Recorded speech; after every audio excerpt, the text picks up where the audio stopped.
Ever wondered if you could sail without sails? Yeah, me neither. But in the 1920s, this was suddenly a reality. Anton Flettner, a German aeronautical engineer, had just developed the Flettner Rotor. This technology would soon be on its way to sea. The Flettner Rotor was a large rotating drum that harnessed the power of the wind to drive ships. It was even implemented into some aircraft. But how do they actually generate a force? Well, I'm glad you asked. Let's dig into it. Let's start with the Bernoulli equation and rearrange it a little.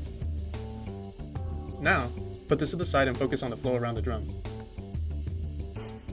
The flow can be modeled like this.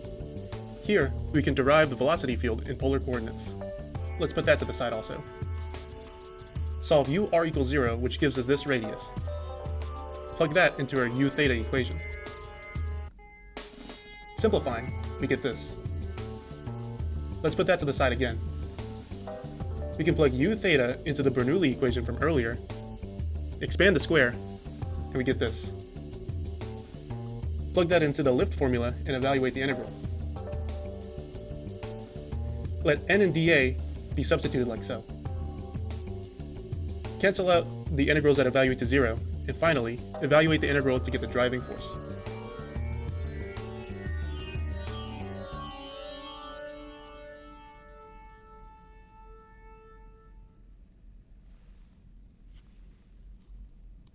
Now that we have our derivation for the Kutta-Joukowski theorem, let's see this in practice. What you see in front of you is a model of our Ramblin rotor. The Ramblin rotor has a Flettner rotor, which is 8.5 inches tall and 3 inches in diameter. As you can see on the left, the CFD simulation here shows the Magnus effect curving airflow to the left. What we next wanted to do was compare these theoretical results to our practical model. In order to do this, we needed to find the force exerted by our airflow on the Ramblin rotor. To do this, we tracked the acceleration and the position of this Ramblin rotor in a software. Plotting these results, we see a quadratic relationship for the position versus time and a linear relationship for velocity versus time, which is indicative of constant acceleration.